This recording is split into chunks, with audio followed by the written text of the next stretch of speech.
This call is being recorded. Assalamu alaikum. Welcome. How's everyone doing?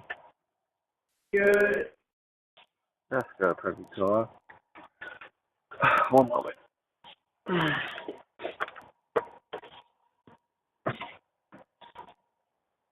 Has everyone been saying their prayers throughout the week? Yes, sir. Yes, sir.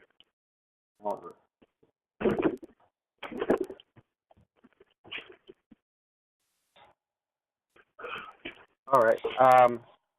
In the name of Allah, Beneficent, Merciful, who appear and is in the person of Master Farad Muhammad.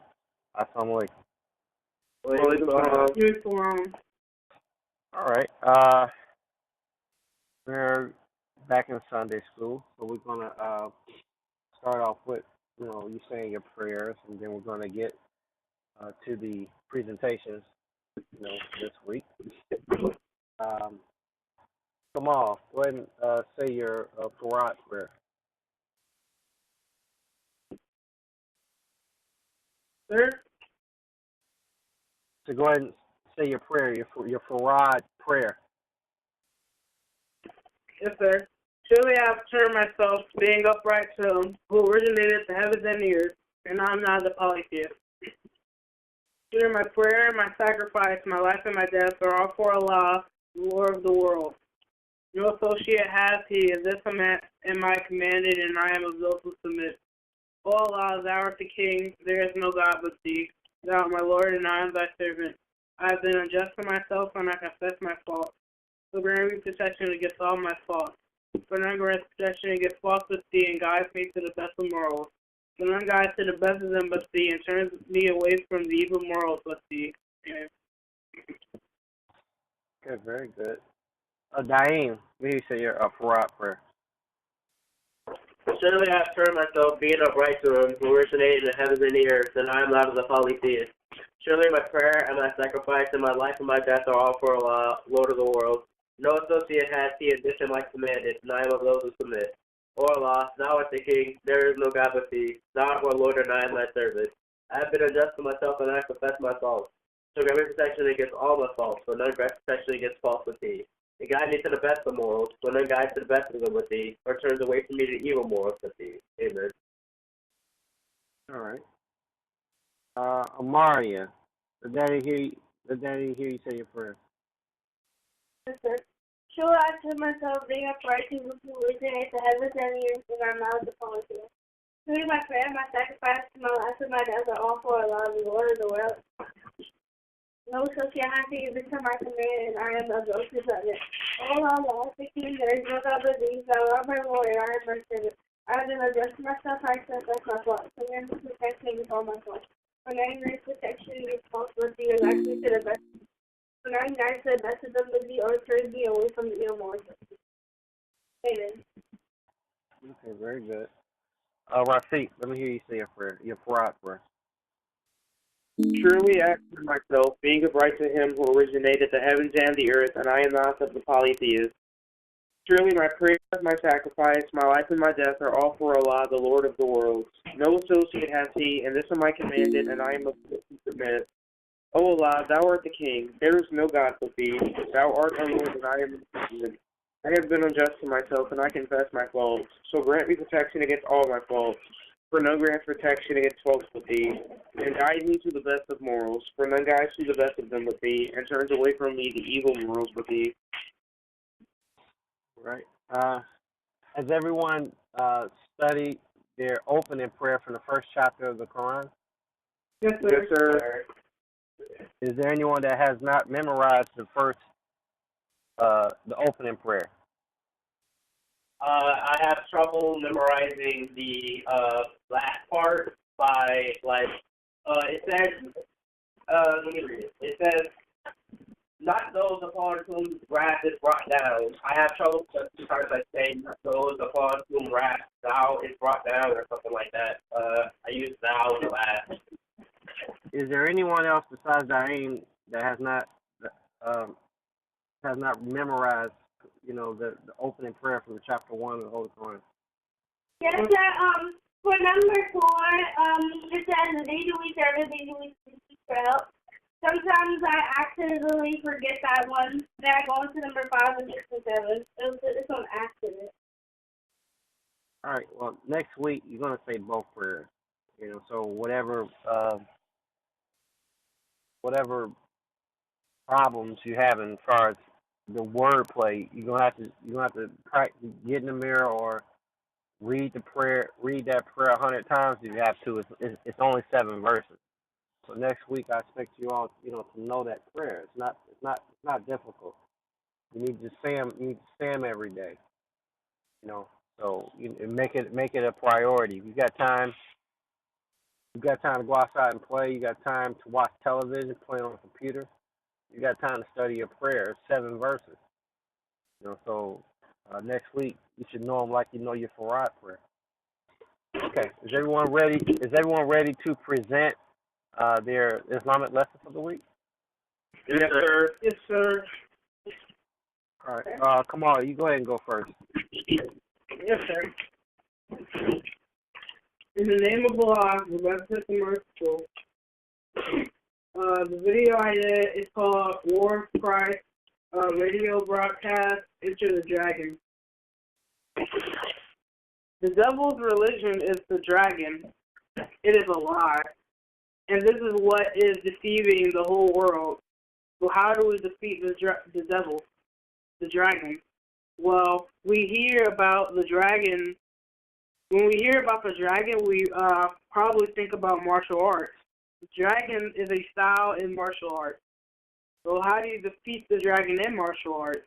Well, Prophet Muhammad said you defeat the dragon with the tiger and the crane. Even though someone tells you something, you have to find out what they're telling you are the truth. So how do you defeat the dragon? Well, in martial arts, what the dragon does is wielding of committed force. The property of the dragon is similar to air. So when you're fighting the dragon in martial arts, the strategy you use is that you purposely leave an opening to your opponent, and your opponent moves towards you. You have to get out of his way.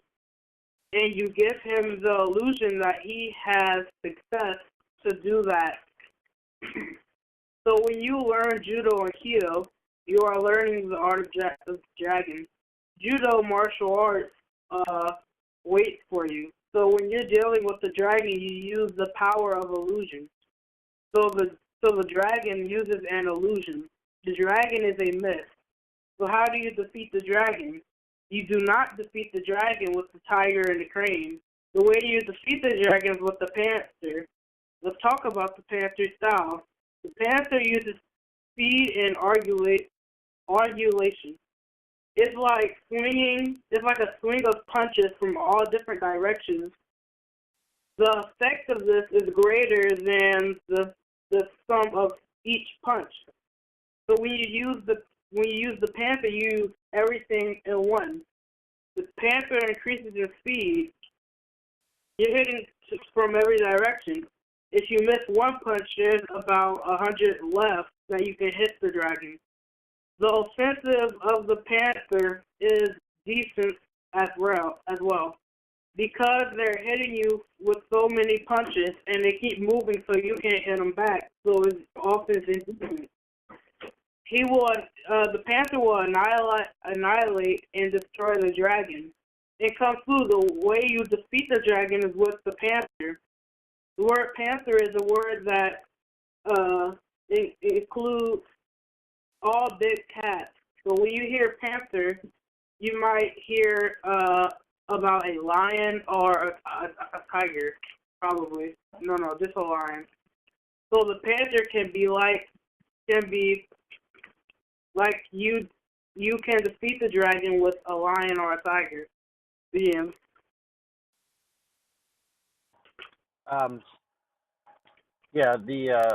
That lesson comes from, is a comparison of the dragon of the book Revelation and your representation of the dragon in martial arts. Brings to mind the scripture in the Bible where it says, put on the whole armor of God, that you are able to withstand the wiles of the devil. So So in comparison with the Panther style, you know, we can't just accept, some, of Allah's word. We have to accept the whole thing. You know, we just don't accept some things that the messenger, the most honorable Elijah Muhammad taught us from Allah. We accept it all. Do you understand? Yes, sir. We don't say that we believe in the most honorable Elijah Muhammad's economic program, but we're not going to believe the white man is the devil, or that we're going to believe the white man is the devil. But I don't believe that there's a mothership out there. Do you understand? Yes, sir. So we accept the whole message. So there's no direction. There's no way that the dragon in the context of this lesson that Kamal read represents, the devil and falsehood. The devil's not going to have a way against us because we accept the entire message of the most honorable Elijah Muhammad as revealed to him from Master Farad Muhammad. We accept the whole message. We believe in what he wrote, Eat to Live. We believe what he wrote in Fall of America, Message to the Black Man, Our Savior's Around. We believe the whole message. So in order for us to be successful and defeat and win over this dragon or this devil, we have to accept the whole message of the most honorable Elijah Muhammad. You're not going to get away with accepting some of what he taught and rejecting the other part. Do you understand? Yes, sir. And one of the main things that's going to get people in a lot of trouble, is that they accept certain parts of the messenger's teachings, but one of the main parts that, for whatever reason, they easily confuse or easily they don't care to believe is that the messenger told us that Allah appeared to him in the person of Master Farad Muhammad. Now that the messenger's not here, we have a lot of people in this country who claims to be representatives of believers in the most honorable Elijah Muhammad, and yet when it comes to what we say, who we say God is, all of a sudden there's confusion. The messenger told us that God is a man. The messenger taught us that Master Farad Muhammad is the greatest God that has ever come. Yet, when we listen to a lot of Muslim ministers, in other parts of the country teach it, they teach you that they believe basically in a spirit, like in some spirit Allah, or you hear certain so-called Muslims say that their God is the truth, that they believe in the truth. They don't really out and out acknowledge Master Farad Muhammad as God. Do you understand? Yes, sir. They fall back into that same slave habit of believing in spooks and spirits and ideas. We don't believe in the idea of Allah. We don't believe in the spirit, so to speak, of Allah.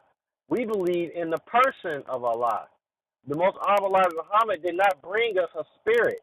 He didn't say that the word of the Lord came to him in a dream. He didn't bring us the dream of Allah. He didn't bring us a vision of Allah. The most honorable Elijah Muhammad met Allah in person, in the flesh, in Detroit, Michigan, and in Chicago. He brought us Allah in the flesh, Allah in reality.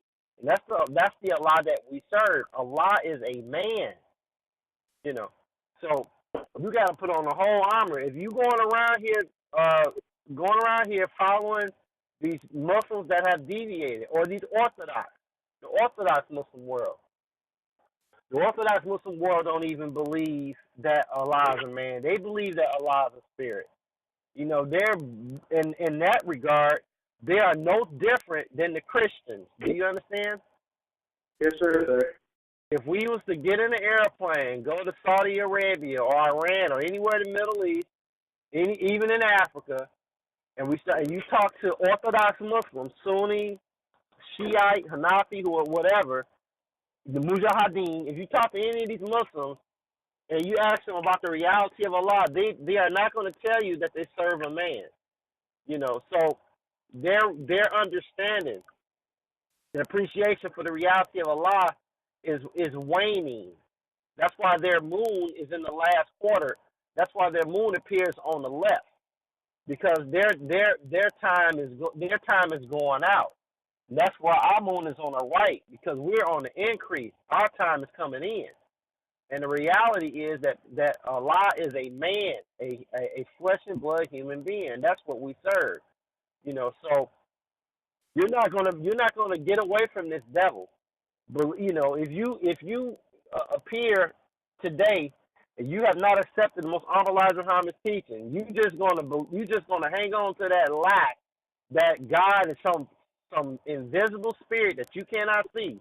Then this real devil that's walking around on this planet with 2 legs, 2 arms, some blue eyes, and white skin, that real devil, he's gonna have the victory over you. Do you understand?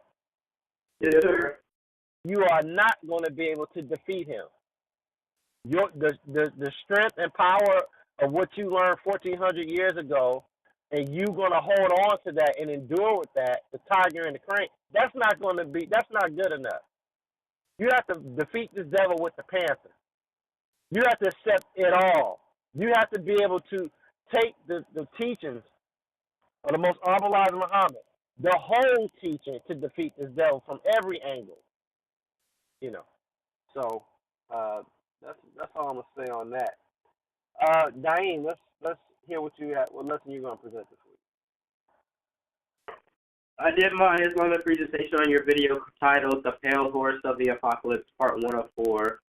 The video started off with how 5% of the population of the 13 colonies that fought against the British for their independence had seen a greater future, while the other 95% were fine with being subjects under the rule of Great Britain. And after the 5% had defeated Great Britain, the other 95% gradually started to call themselves American. Today, the majority of our people are satisfied with being subjects under the rule of something higher. In the book of Isaiah, talks about this in the 28th chapter, verse 24, and verse 14 through 18, I meant. In it states, "Wherefore hear the word of the Lord, ye scornful men that rule this people which it is in Jerusalem." Verse 15, "Because ye have said, we have made a covenant with death, and with hell are we at agreement. When the overflowing scourge shall pass through, it shall not come unto us, for we have made lies our refuge, and under falsehood have we hid ourselves." Verse 16, "Therefore thus said the Lord God, Behold, I lay in Zion for a foundation, a stone, a tried stone, a precious cornerstone, a sure foundation. He that believeth shall not make haste." Verse 17, "Judgment also will I lay to the line, and righteousness to the plummet. And the hail shall sweep away the refuge of lies, and the waters shall overflow the hiding place." Verse 18, "And your covenant with death shall be disannulled, and your agreement with hell shall not stand. When the overflowing scourge shall pass through, then ye shall be trodden down." Scourge? Okay, I'm sorry. "When the overflowing scourge shall pass through, then ye shall be trodden down by it." You made the example by saying, if you went to McDonald's and you were going to get a Big Mac, and on this Big Mac, it consisted of sesame seeds, cheese, special sauce, and 2 patties.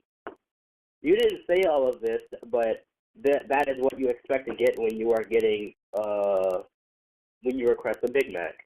In the scriptures, Isaiah is basically telling us how people will react to what you are saying to them.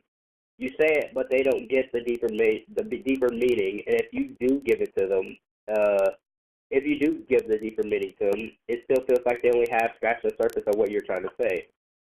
Just like how the scripture said that we have made a covenant with death, and with hell are we at agreement. You would be crazy to tell someone this, because what if the covenant with death and in hell you are in agreement had a deeper meaning? In the book of Revelation, chapter 6, verses 7 and 8, it states, "And when he had opened the fourth seal, I heard the voice of the fourth beast say, 'Come and see.'" Verse 8, "And I looked, and behold, a pale horse, and his name that sat on him was Death, and hell followed with him.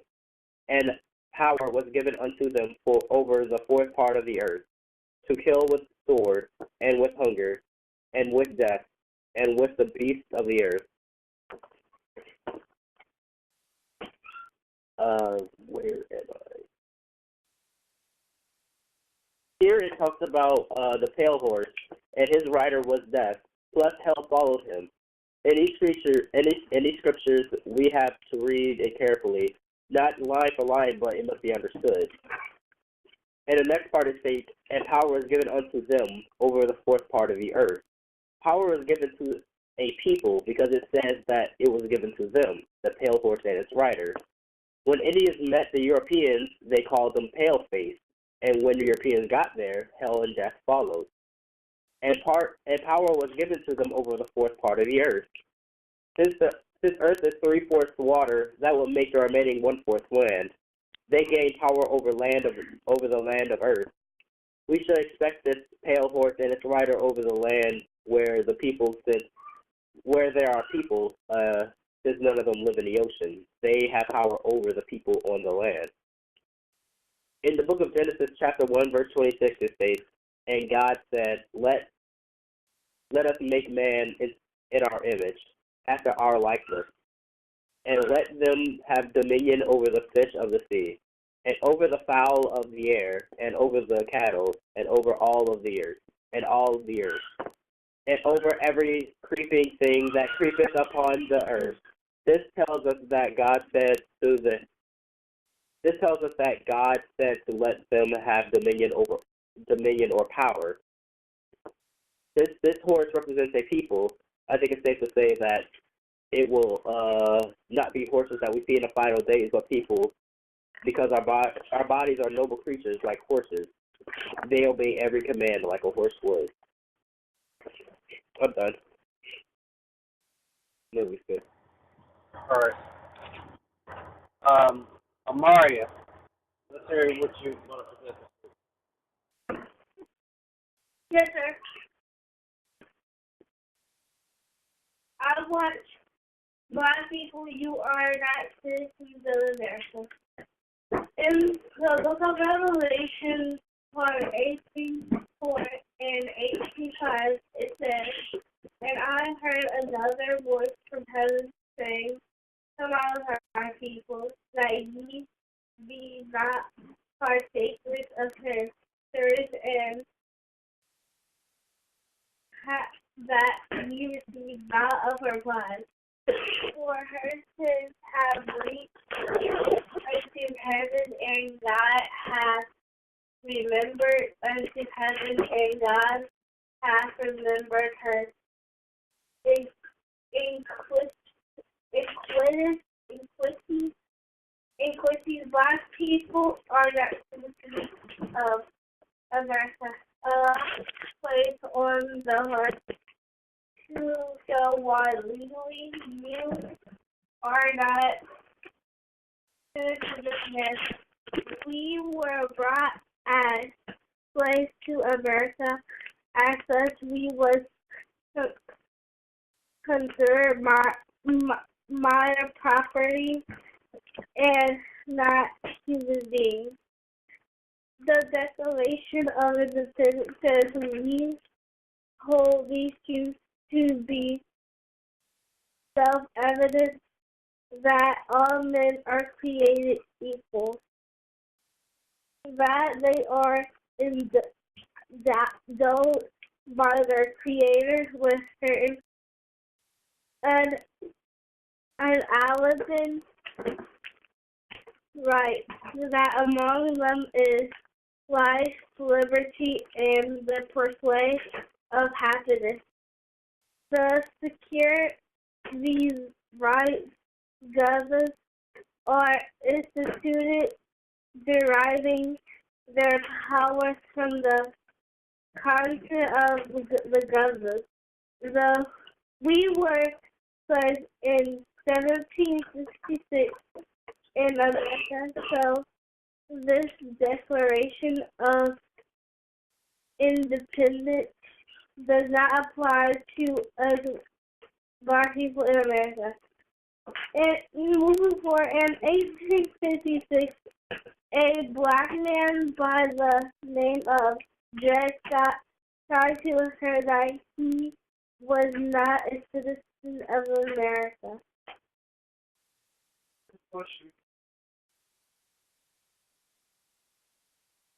I'm done. Okay. Well, really, okay. I guess that's a good attempt for your age. In that video that Amaria was presenting, Black people, you are not citizens of America. It went through, the Book of Revelation, really chapter 18, and it also referenced the Dred Scott case. And basically, what happened in 1865 is that the slaves were emancipated from slavery by Abraham Lincoln. And so, white people, we was never given freedom. Okay? So let me put this is Sunday school, so I'll put this in basic terms. If you, the clear evidence that you have freedom is that you have your own land. Do you understand? Yes, sir. Repeat after me. Say freedom. Say freedom. Freedom. Freedom means having your own land. Freedom means having your own land. Right. The white man, they didn't give us freedom. He's told us what happened. He emancipated us, meaning, we were free to leave. But after 300 plus years of outright slavery and terror, we didn't know who we were. We didn't know where we were from, and we didn't have the means to even go back to where we came. Do you understand? Yes, sir. So it really was a joke. We were never free. We were never given land. Do you understand? Yes, sir. Let me talk about this a little bit. If you have land, you have a means to build yourself a home. You have a means to grow your own food and clothe yourself. Do you understand? Yes, sir. Okay, by 1865, this white man basically had taken America, from the East Coast to the West Coast. They basically took the whole country. And so we were slaves, and we were emancipated. But this white man didn't give us no land. In the Dred Scott case, they told you in 1840 that, we're not eligible to become citizens. Do you understand? Yes, sir. Because we were members of another. We were aliens. We were subject to the dominant race. Do you understand? Yes, sir. Yes, sir. Always remember, history tells the truth on the devil. The history is like the cross is to Dracula. Do you understand? History to the devil is what the cross is to Count Dracula. You understand me? Yes, sir. Yes, sir. If you want a clear understanding of what's going on, only thing you got to do is look at history. Okay, basically in the 1840s, they told you, the Supreme Court of this country said that we were not eligible to be citizens of this country. About a generation later, in the 1865, it was the end of the Civil War, and they so-called emancipated us. But we were not freed. Because if you were free, or if you had freedom, if he intended for you to be free, he would have given you land. Do you understand? Yes, sir. Yes, sir. So the only thing that happened in 1865 is basically, for the most part, because slavery was still going on, because everybody didn't follow the law. But for the majority of us, only thing this white man did was took the chains off and we had nowhere to go. We had no ways. We had no education. We had no way of providing for ourselves. So the white man knew that even after the Civil War and slavery, we was going to end up right back at his doorstep asking for a job. Do you understand? Yes, sir. The white man thinks he's so smart and he laughs at us. He's laughing at you and me. Our people are fools, and we were made fools by this white man. You are not free. We have no land. And even when you so-called buy a land, buy a house, you still got to pay taxes on it. You're still subject to the laws of this country. Do you understand? Yes, sir. You are not free. We are not free. It is a joke. Without land, there is no freedom. Do you understand? Yes, sir. You got people in the Middle East, the country of the state of Israel, and the Muslims in Palestine, arguing and fighting over what? Land. Do you understand? Yes, sir. The wars in Syria, the conflict in Ukraine and Russia, all the nations of the earth are fighting over property and land. That's the foundation of any nation. You must have land. The white man never gave you any land. You are not free. Not only do we not have any land, the majority of our people are still walking around with his name. Do you understand? Yes, sir.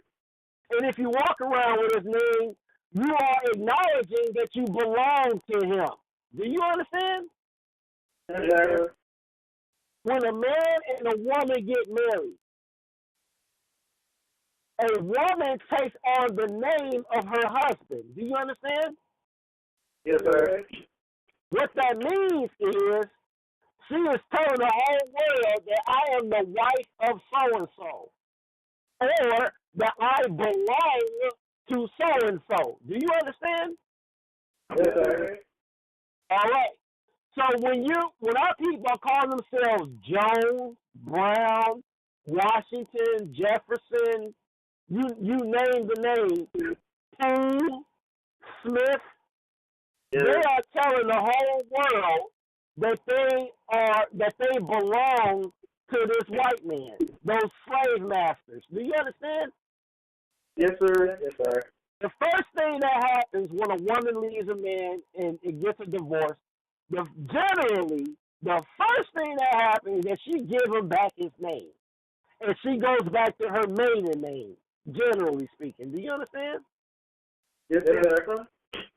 So when you meet a woman that's divorced, her name may have been Mrs. Jones. But when she gets divorced, her name goes back to Mrs. Williams. So if you come upon her and say, hey, what's your name? She tell you Miss Williams. And you say, well, her name used to be Jones. Well, my name is Williams now because I'm not married to him no more. Do you understand? Yes, sir. Our people, on one level, they got enough sense to know that if you get a divorce, you don't keep the name of your husband. They got that much sense. But when it comes to us as a people, we ain't got no sense. We still got these slave names. You mean to tell me that if you divorce a husband that mistreated you, you're going to give him back his name, and here you got 400 years of chattel slavery with this white man, and you still ain't gave him his name back. Do you understand? Yes, sir. Our people are foolish, and we are not free.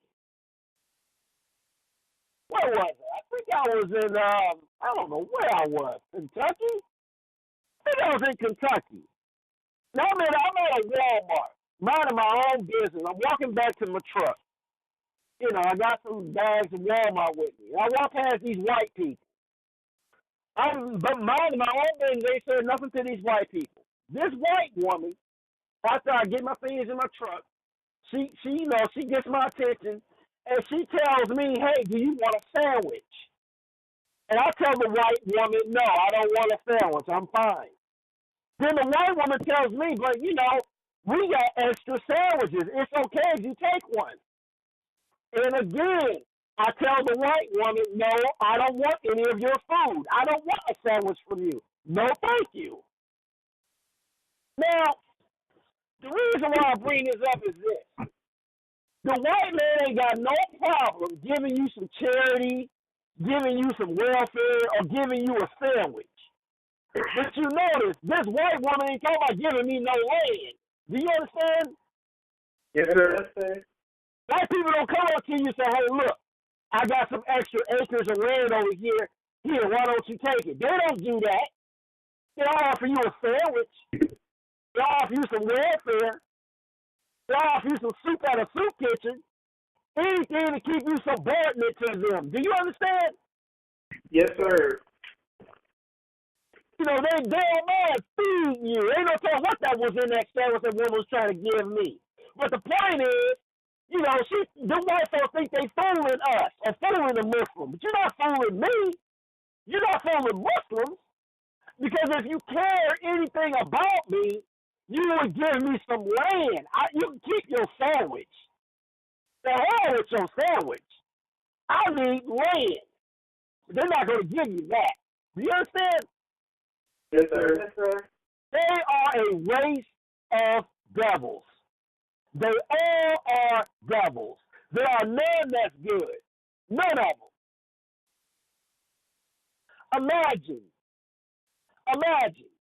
Imagine leaving from a foreign land in England and coming to this country. And coming into this land, you got all these native Indians running around in this country. Now, white people know other white folks. All these white folks that came to America know how white people act. They knew that they was going to basically take this land from the Indians, and they knew they was going to take it by conquest and murder. They all knew it. They all didn't partake in the shedding of blood of the Indians, but all these white folks knew basically what they were going to do. Do you understand? Yes, sir. Where were the good white people when the Indians were getting murdered all over the country? Where were they? These so-called good white people, only thing they were doing is getting the land, putting up their fences, you know, and taking care of Molly and Billy. They didn't give nothing. They didn't care nothing about those Indians that was getting murdered. All they knew is that as the years wore on, more and more land became available to them through their government. Do you understand? Yes, sir. There is none of them that's good. None of them. None of them. And don't you ever forget that. And the day you forget that these white folks ain't no good, that's the day that you got an express first class ticket to hell. Do you understand? Yes, sir. Yes, sir. You need to get it in your head, and get it in your heart, and get it in your mind, and get it in your reality that these people are not your friends. Do you understand me? Yes, sir. Yes, sir. They emancipated you, meaning, well, you free to go. They knew we didn't know where to go. We didn't have no money. We had no land. We had nothing. We didn't even have our minds. And they talk about they emancipated us. The only thing that happened is that we just became free slaves. That's it. But we still slaves. You know what I mean, free slaves? We became slaves that was unchained. Do you understand? Yes, sir. Like a dog. If you get a dog, you got a dog on a leash, and then you got a dog that's not on a leash, but it's still a dog. Do you understand? Yes, sir. That's all the white man see when he see you. Only thing he see is a dog, a trained dog. For 300 years, he had you on the chain, whipping you, beating you, training you. The only thing that happened, you was just a slave on a chain. And after 300 years, in 1865, the only thing that this white man did was take the chain off you. But you were still a slave. Do you understand? Yes, sir. You are a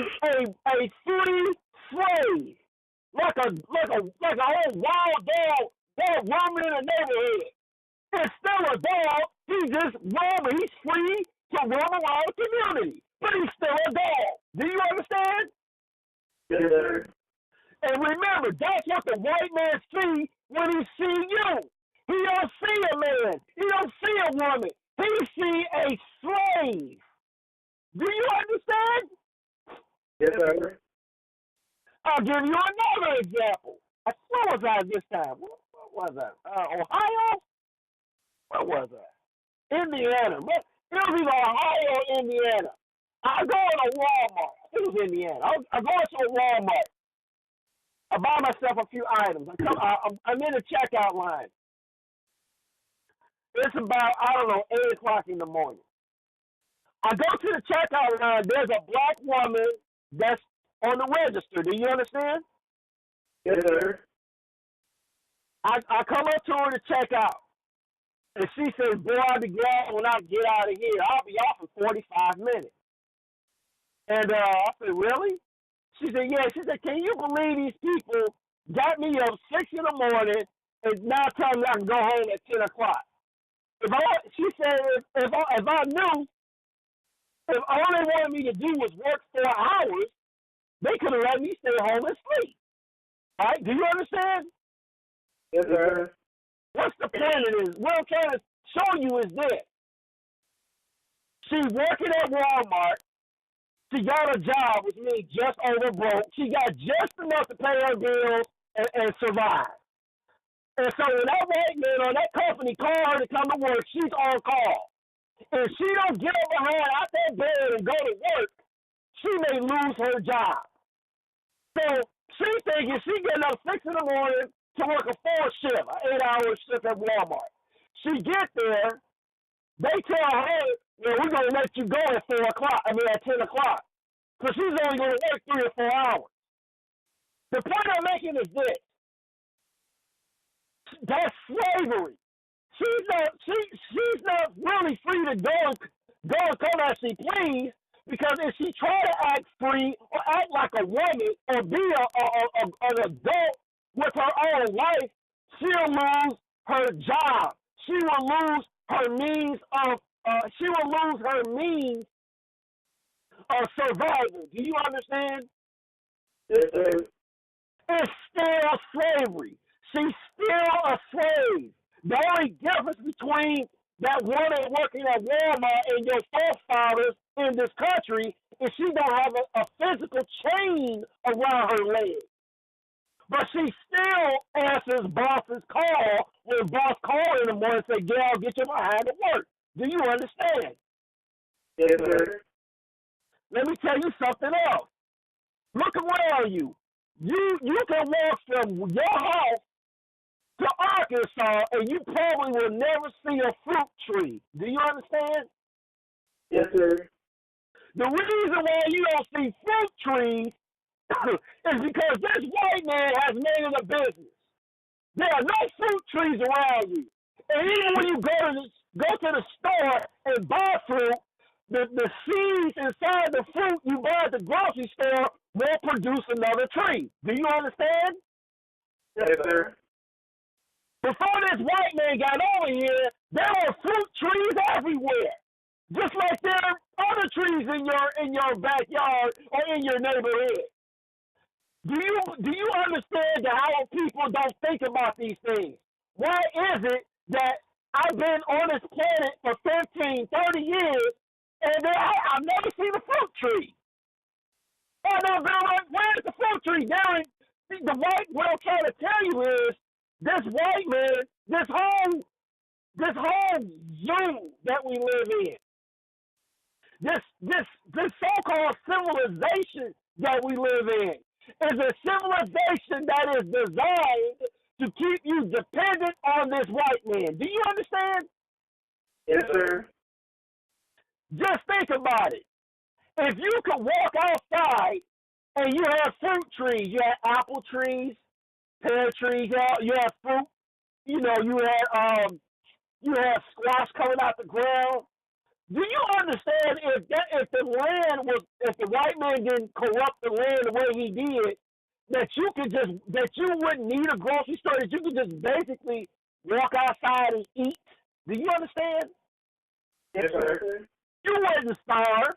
You can literally get a tent, get a fishing pole. You can fish by the lake. You can eat trees, or you can live off the land. But you can't do that now because the white man has made it impossible for you to survive without coming into working for him or using his money to survive in this country. Do you understand?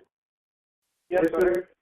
Only the devil would dig up all the fruit trees and on an entire continent and make it a business. Hold on.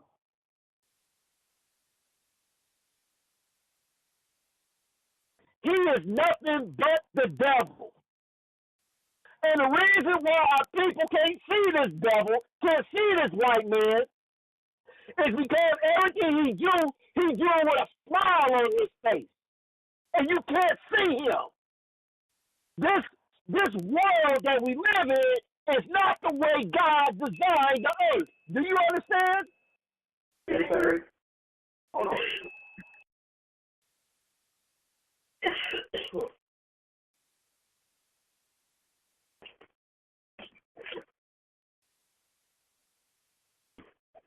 And the reason why I'm talking about this is because you got to get it in your brain that this man is not your friend. They are all devils. They are all in agreement. You got to understand this and get this in your mind. This is highly important. Because many of these people around here, there are people going in circles. These Louis Farrakhan, this band, Morgan in Mississippi, all these people going in circles. They don't have the reality of God. And if you ain't got the reality of God, you ain't got the reality of nothing. Do you understand? Yes, sir.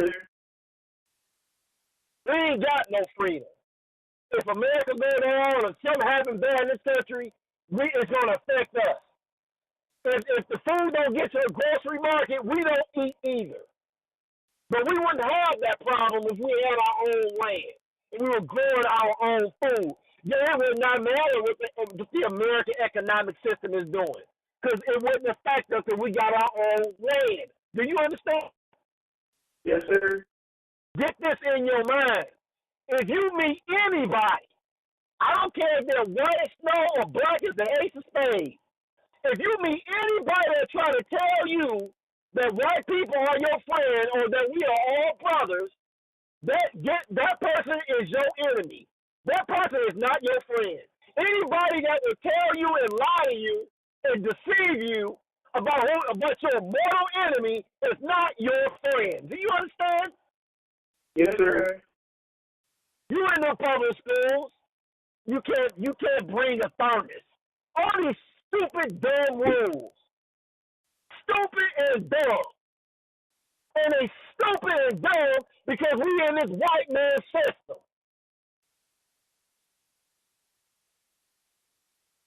A moment.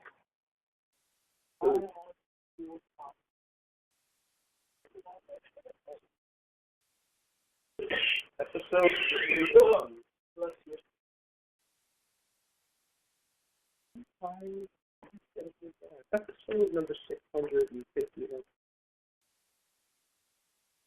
Hey, Mark.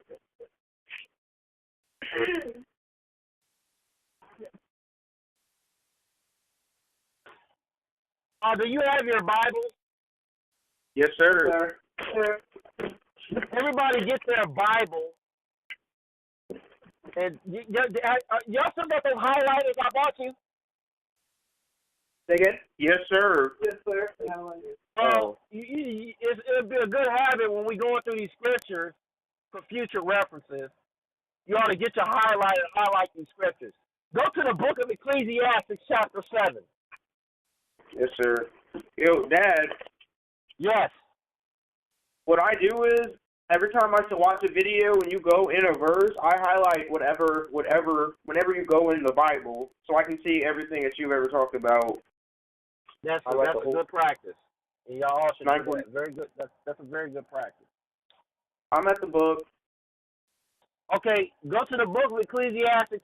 Everybody have book of Ecclesiastes chapter 7? Yes, sir. Yes, sir.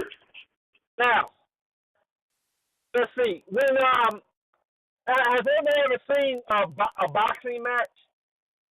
Yes, sir. Like fighters? Okay. Comment on it.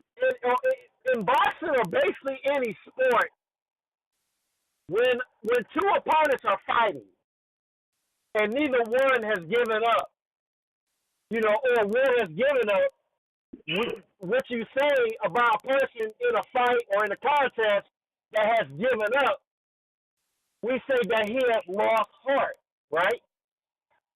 Yes, sir.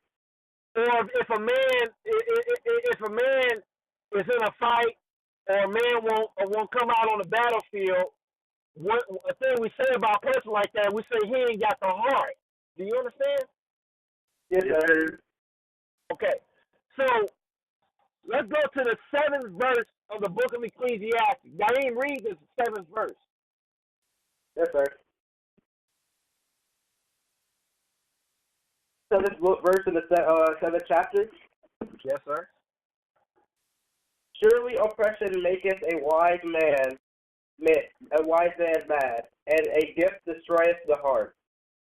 Now, here in the book of Ecclesiastes, Solomon tells us that surely oppression maketh a wise man mad. Now, if you've been listening to me for the last 15 or 20 minutes, do I sound like I'm happy? No, sir. No, sir. No, sir. I am showing you and outlining to you how these white devils are oppressing us. Is that right? Yes, sir. Now, the book says, surely oppression maketh a wise man mad. Do you understand? Yes, sir. There's hardly anything that I do, children, that is not found in the light of Scripture. So if anybody want to say that your dad is mad or unreasonable, all thing you got to do is take him to the Scripture. The book of Ecclesiastes chapter 7, verse 7. Do you understand me? Yes, sir. This is not a joke. Now the book says, surely oppression makes the wise man mad, and a gift destroys the heart. What does that mean? I'll tell you what it means. A gift destroys the heart. I'll give you an example of that. Like Dr. Martin Luther King. They gave him, white folk, gave him the Nobel Peace Prize. Do you understand? Yes, sir. Dr. Martin Luther King was a black civil rights leader. Do you understand? Yes, sir. Okay, so right when Dr. King was in the movement, these white folk decided to fly him to Sweden or wherever they flew him to in Europe and give him the Nobel Peace Prize. Now I don't know exactly how much money that was, but if I'm not mistaken, the Nobel Peace Prize pays about $100,000 or $200,000 or more for that prize. Do you understand? Yes, sir. Okay. So why did the white man give Dr. Martin Luther King the Nobel Peace Prize? Why did the white man give Dr. Martin Luther King all their money? I'll tell you why. It's right here in the book of Ecclesiastes chapter 7, verse 7. Surely oppression maketh a wise man mad, but a gift destroyeth the heart. Now, Dr. King knew that black people in America was being oppressed and did not like it. But what the white man did, they gave him some money. They gave him a prize. They gave him a gift. Do you understand? Yes, sir. Okay, so if you come back to America fighting for your people, and some of your people come up to you trying to tell you that, you know what, white folks ain't no good. Well, if you accept the gift or the prize from white folk, it destroys your heart. Meaning, you'll say to yourself and to your people, well, all white people, it ain't all of them, it's just some of them. You know, because some of these white folks, they gave me a Nobel Peace Prize. They gave me a whole bunch of money. You ain't got no heart. Do you understand? Yes, sir. Because you've been paid off. he go in hardcore against these white folks because white folks been treating you good. White folks been giving you money, just like the scripture says. Surely oppression maketh the wise man mad, and a gift destroyeth the heart. So Dr. King spent the majority of his time in the civil rights movement making excuses and apologies for his so-called white brothers. Do you understand? Yes, sir. They destroyed his heart. He didn't have the heart to stand up and fight for true justice for his people. He fought for he was fighting for equal rights, nothing hardcore for you, but equality for everybody. And it wasn't to the very end before he got murdered when he woke up and started fighting for black people. Do you understand? Yes, sir. So when Dr. King finally shook it off and finally woke up in his last speech, he said, I may not get there with you, but we, talking about the promised land, but we as a people will get to the promised land. Do you understand? Yes, sir. He started talking about the interests of black people and black people only. Do you understand? Yes, sir. So this devil knows the Bible.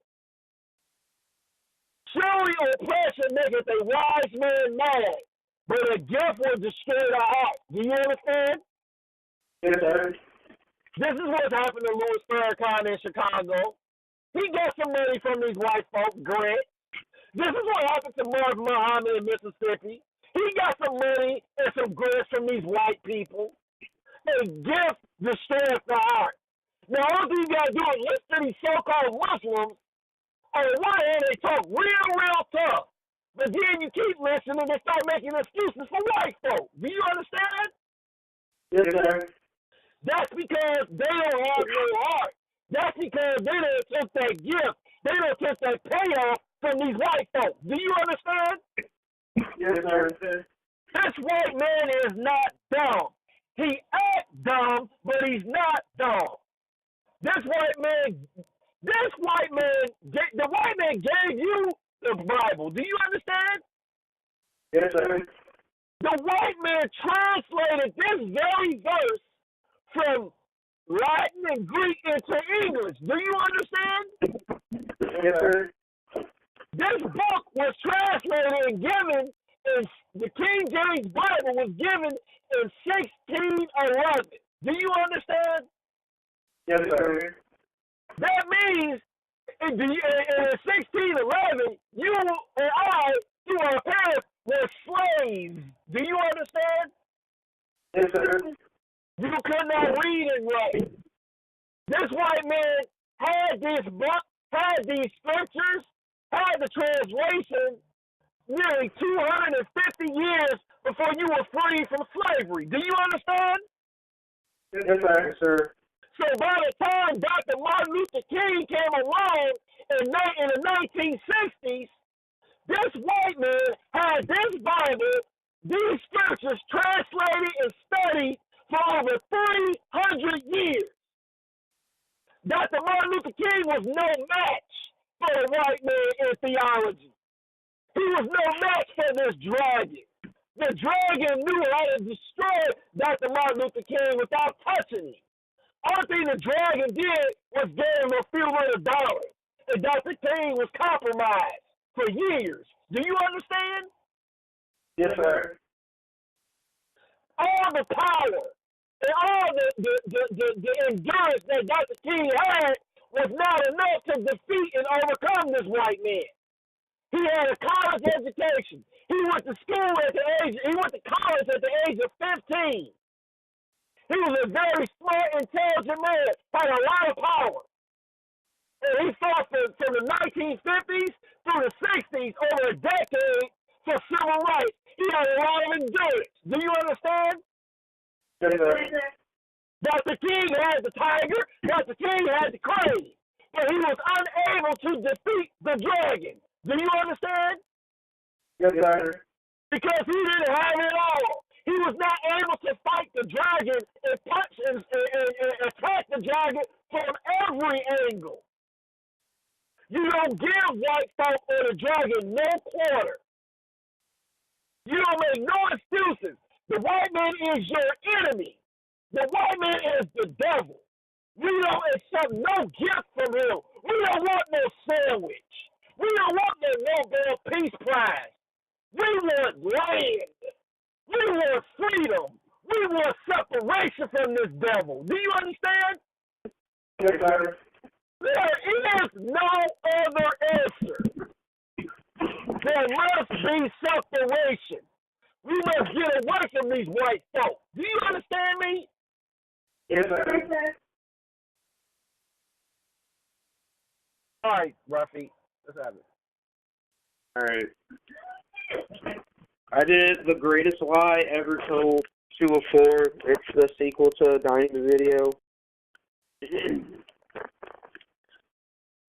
So, continuing off what he said, if we go to the book of Isaiah, it says, because we have made a covenant with death, and with hell we are in agreement. So now we can understand what the prophet was talking about. In the future, we're going to have a people saying that we have a covenant with death, and with hell we are in agreement. Now, someone has to be out of their mind to say something like that.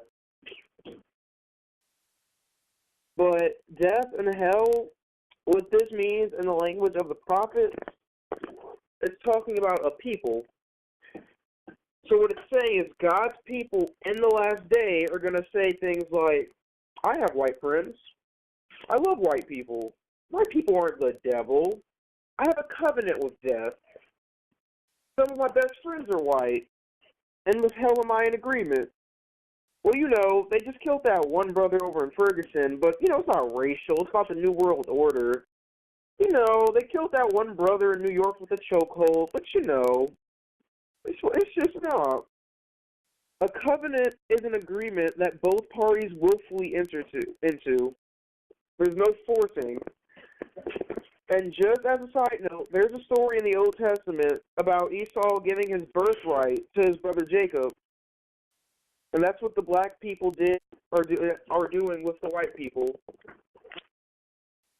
So you got God's people that have a covenant with death and hell. And a covenant is an agreement that both parties willfully enter into. The black man and the black woman of America today are giving their birthright to the white people. White folks feed us, shelter us, and clothe us, and so we give them our birthright. We give them our power, our knowledge, and our strength because we fight in their wars. There are untold thousands of inventions that we've built for him in this country, for this man. So we have an agreement with these people. So what we're going to do is we're going to give you our children and our brain power and our creativity so that you can feed us, shelter us, and clothe us. That's the covenant. And if you think about it, that's the condition of our people today. They don't have any problem with not having their own country. They don't have any problem being fed and sheltered by the white man. So in the future, Prophet Isaiah said that you're going to have these folks saying, we have made a covenant with death, and with hell are we in agreement. And when the overflowing scourge shall pass through, it shall not come near us. For we have made lies our refuge, and under falsehood have we hid ourselves. Now going back, they have a covenant with death and hell. They have a covenant with these white folks. And the scriptures say that we have made lies our refuge, and under falsehood have we hid ourselves.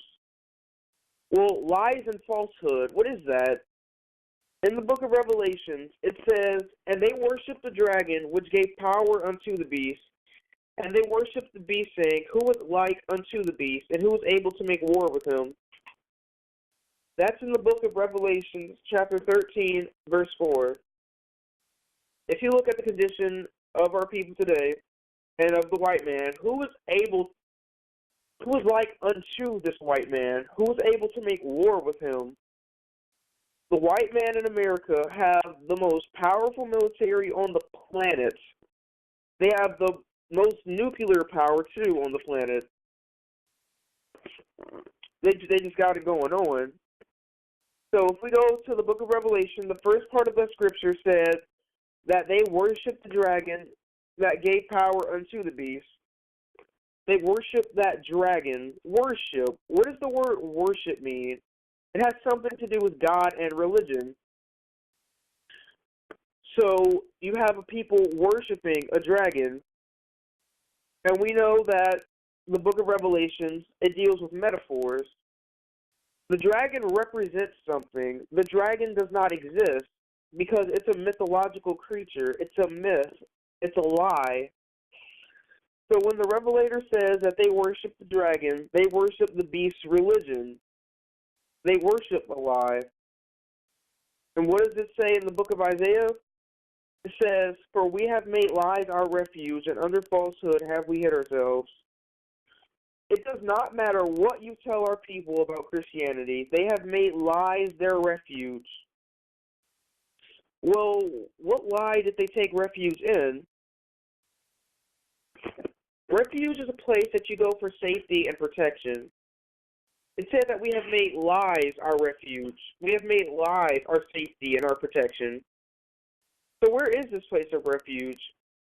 To understand that, you have to go back to the book of Revelations and the 13th chapter, and then the 4th verse.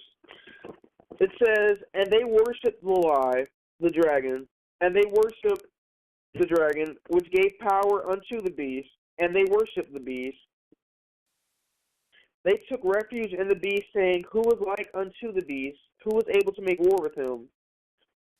They're holding on to this beast, and they're holding on to this white man. They take refuge in him. The white man feeds you, the white man clothes you, and the white man has the most powerful military in the world. So the prophet Isaiah tells you that God's people are going to have a covenant with death, that they're going to be in agreement with hell, the white man. And then it tells you in the same verse that they're going to make lies their refuge, and under falsehood are they going to hide themselves. And that's what they do every Sunday. They go to the Christian church and they worship Christianity's the lie, the dragon. So they take refuge in the lie, and they take refuge in the dragon. Now, what did God have to say to all of this? He said in the book of Isaiah, "Therefore, thus saith the Lord God, Behold, I lay in Zion a foundation, a stone, a tried stone, a precious cornerstone, a sure foundation. He that believeth shall not make haste. Judgment always will I lay to the line, and righteousness to the plummet. And the hail shall sweep away the refuge of lies, and the water shall overflow the hiding place. And your covenant with death shall be disannulled, and your agreement with hell shall not stand. When the overflowing scourge shall pass through, then ye shall be trodden down by it." Now here the Lord is upset, and he is very angry because his people are a bunch of fools and idiots. When you tell these people the truth about the white man, they defend him, and sometimes they even get offended. They have a covenant with death, and they are in agreement with hell. So what is that lie? What is that religion that the beast has? It's Christianity. How do we know this? In the book of Matthew, chapter 24, verse 3, Jesus was talking to his disciples and said, "And as he sat upon the mountain of Olives, the disciples came unto him privately, saying, Tell us, when shall these things be? What shall be the sign of thy coming, and the end of the world? And Jesus answered and said unto them, Take heed that no man deceive you. For many shall come in my name, saying, I am Christ, and shall deceive many." Now, here the disciples are asking Jesus, what would be the sign of the end? And the first thing that Jesus told them, he said, don't let anybody trick you. They're going to come in my name, calling me Jesus Christ, and they're going to deceive many. That's the lie. Jesus told you in the gospel that many shall come in my name, Jesus, and say that I am Christ, and shall deceive many. Jesus is not Christ, because if he was, if someone came in his name and said that he was Christ, that wouldn't be trickery or deceit. That would be the truth. So Jesus is telling you he's not Christ, and that the sign of the end is that the people are going to come in his name and call him Jesus Christ. So in the book of Revelations, it tells you that they worship this lie of the beast, and they worship the dragon which gave power unto the beast, saying, who is like unto the beast, and who is able to make war with him? So they worship the beast's religion, and they take refuge into the beast. That's in the book of Revelation, and it's in agreement with the book of Isaiah.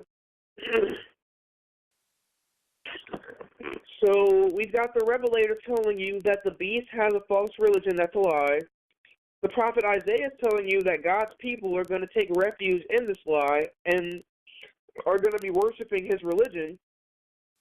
And Jesus is telling you that in the last days, people are going to come in my name saying, I am Christ. That's Jesus. Jesus was giving you a clue as to what this great lie is that was going to deceive many.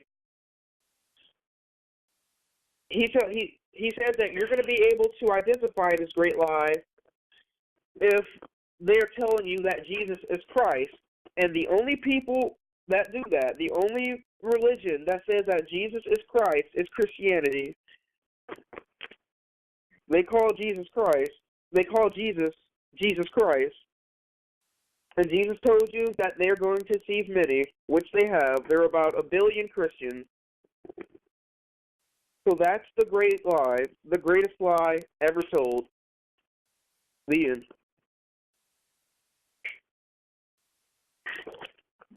All right. Very good. Okay. One moment.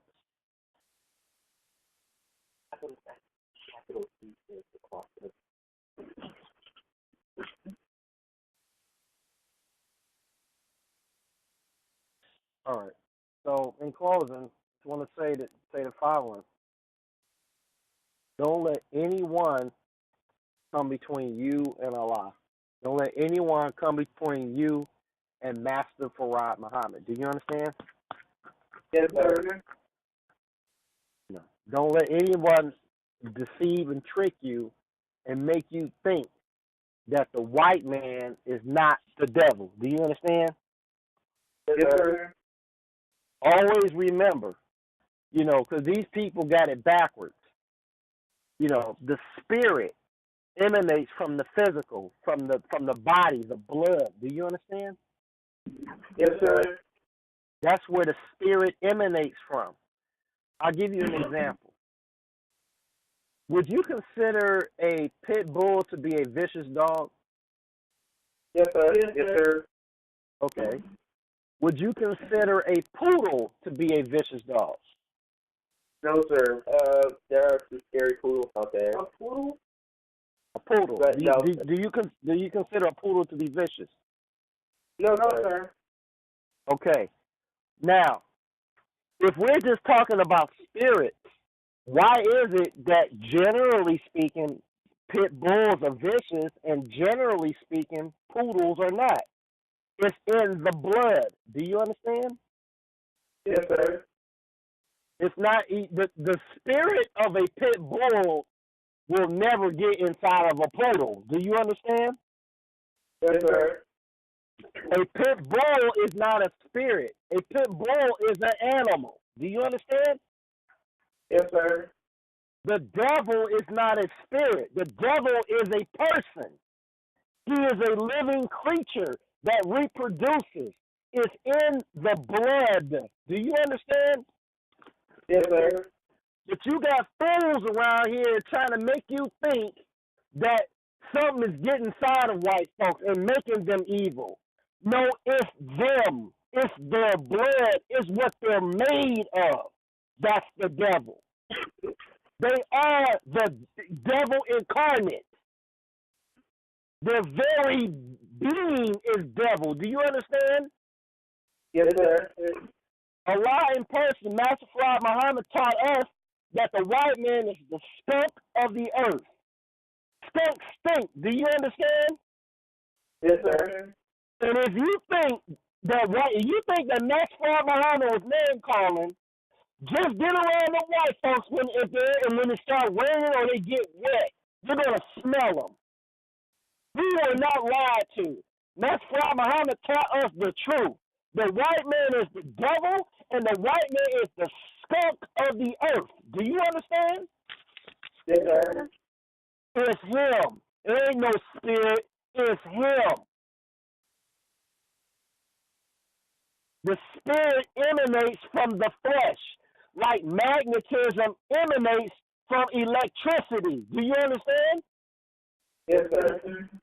If you have no electricity, you have no magnetism. Do you understand? Yes, sir. If you have no physical body, you have no mind. Do you understand? Yes, sir. So if you have no white man, you have no devil. Do you understand? Yes, sir. God, G-O-D, God said the white man is, I-S, the devil. Period. Do you understand? Yes, sir. Don't let none of these fans, none of these sellouts tell you any different. Because that's in the book of Revelation, these false prophets. The only thing somebody is doing by trying to tell you that the white man is not the devil and that the spirit, there is a spirit or the mind, the only thing that person is trying to do is get you to go to a lake of fire with the devil and the beast and the false prophet. Do you understand me? Yes, sir. Don't let nobody come between you and Allah. Don't let nobody come between. When I say Allah, I mean Master Fard Muhammad. Don't let nobody come between you and Master Fard Muhammad. Do you understand me? Yes, sir. I can't reiterate that enough. And if you're stupid enough to let somebody come between you and Master Fard Muhammad, and when he gave, that's your fault. Do you understand me? Yes, sir. I'm not going to worry about you. Because I know what Master Fard Muhammad has done for me. I'm still here. I'm still breathing. This white man is the devil. And Master Fard Muhammad does protect the Muslim. Don't let nobody come between you and your God. Do you understand me? Yes, sir. With their rationalization. Somebody want to tell you the white man not the devil. The first thing you ask them, say, well, if white folk ain't the devil, why don't I have no land and why am I paying taxes? Do you understand me? Yes, sir. They want to play stupid, get stupid with them. You tell me the white man ain't the devil?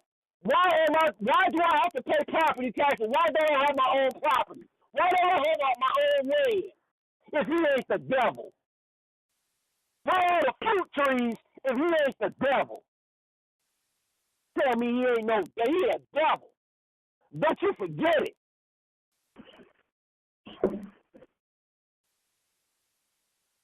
I don't know how much I can underscore that. That's the number one thing you need to remember besides who Allah is, who this devil is. I mean, he's the real thing. And the greatest trick that this devil plays is to make the people think that he don't exist, that he's not a person. Don't let the white man make no fool out of you. You understand me? Yes, sir. You tell that white man, he come in your face, talking about why you say these things, why you feel that way. You tell him, you was any kind of friend of me, why I ain't got no land? I had land in Africa. You brought me here. Why I ain't got no land now? Do you understand me? Yes, sir. You ain't no friend of yours.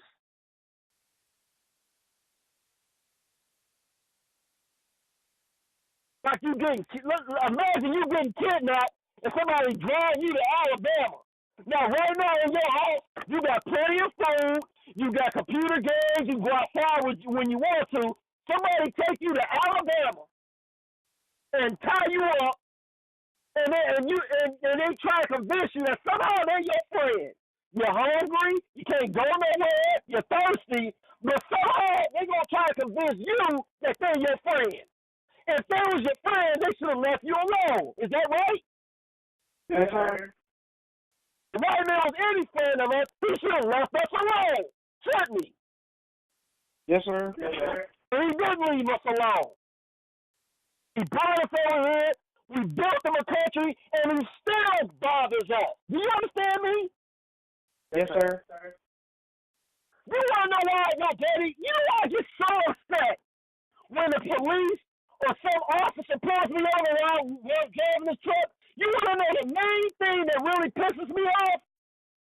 What? You want to Yes, know? sir. Yes, sir. This is exactly what's going in my mind when I'm out here working. I feel like this. We gave you a country. We gave you a country. Why are you bothering me? That's the way I feel. When all these white folks bother me, that's exactly what's going through my mind. And I'm ready to go to war. Why are you bothering me? We gave you a country, and I got nothing, and you still bothering me. If he ain't nothing but the devil. And the only thing that's stopping me from going out and getting some of them is Master Fard Muhammad. Because Master Fard Muhammad said that I and the Muslims are forbidden from carrying weapons. And that Muslims do not aggress upon anybody. But we do defend ourselves. Do you understand? Yes, sir. That's the only thing stopping me from taking some of these crackers out. I'm a Muslim. My soul get Nat Turner with these white folks. That's what I want to do. Go Nat Turner. Take them out. But Master Fard Allah said no. We cannot carry arms. And we do not aggress on them. And when you get older and get some sense, you're gonna feel if you got any sense, you're gonna feel like your daddy do. You just wait till you just wait. You just wait until you leave home. When you're not with your mama and you gotta go out here and work. And you trying to make a way for yourself and your children. And see how these white folks bother you. Trying to put you in jail. Trying to put your children in jail. Putting drugs in your community. Look for any chance we get to keep bothering you. And you don't understand why your daddy's so mad and upset with these devils. You know, I'm going to tell you something. If you meet any black man in this country that don't believe that the white man is the devil, you are looking at a black man that is not doing for himself. You are looking at a black man that is not a business owner. The people that will argue with you that the white man is the devil are people that are not doing nothing or done a good job. Do you understand me? Yes, sir. I'm going to tell you something. Try to make a real move in this country. Try to get some real money and see how far you get. See how easy it is. Try to go in business for yourself and see how easy it is for you to own your own business as a black man. The only people that's going to argue with you about the white man being the devil that don't believe it is black folks that ain't doing nothing. Do you understand me? Yes, sir. He'll show you how much of a devil he is. Try to go in business for yourself. You will see the devil.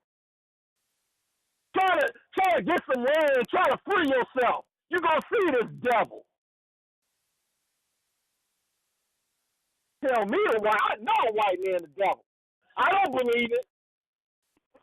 Somebody say, "Does your daddy believe the white man the devil?"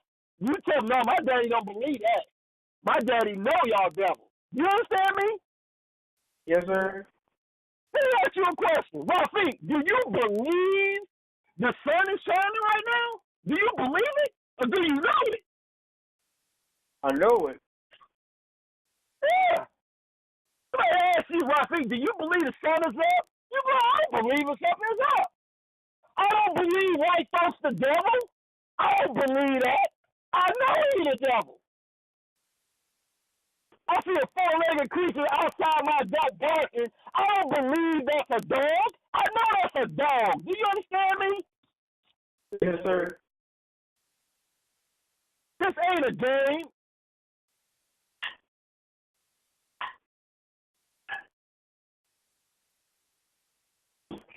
This ain't a game. You really don't know it yet because you're children. And your dad and your mother taking care of you. But you wait until you wait. If a lot of move these people out of power before you get us inside, you're gonna find out how much of a devil he is.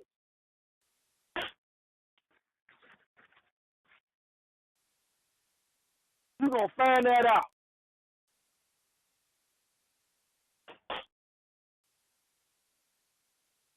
Wait a minute, I'm about to end this meeting. Don't let nobody make no fool out of you. You understand me? Yes, sir. Yes, sir. You remember that. You remember that, come on. You remember that, Daeem, Rafik. Don't let nobody make a fool out of you. Do you understand me? Yes, sir. Somebody come telling you about the white man not the devil, that Hakim Nasser Farah Muhammad be God. You tell me, get out your face. Don't let nobody make no fool out of you. You gotta be a fool to leave Nasser Farah Muhammad. All the crazy weather that's going on, it ain't touching you. You're a fool.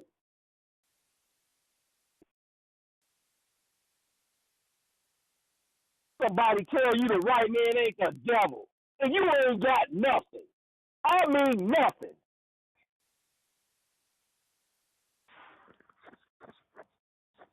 And just think about it after this Sunday school. Why is it you don't see fruit trees?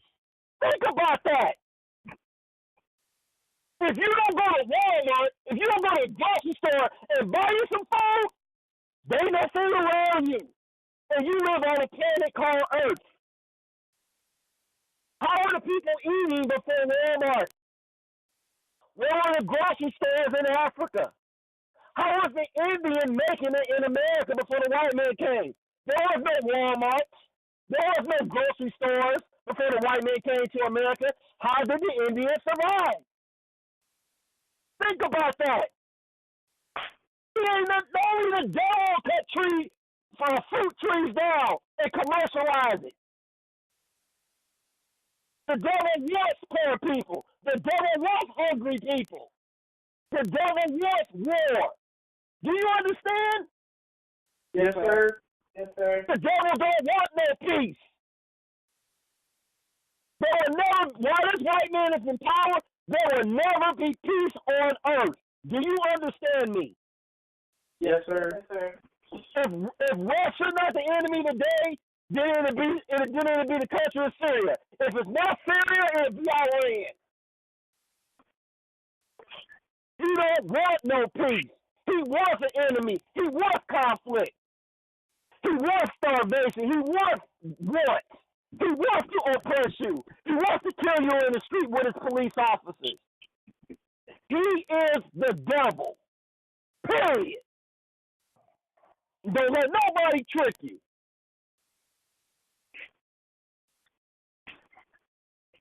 The only thing you gotta do is shut your mouth and look at those, since you're around them, look at the white children. I mean, just look at them and study them and watch how they act. And just look at them.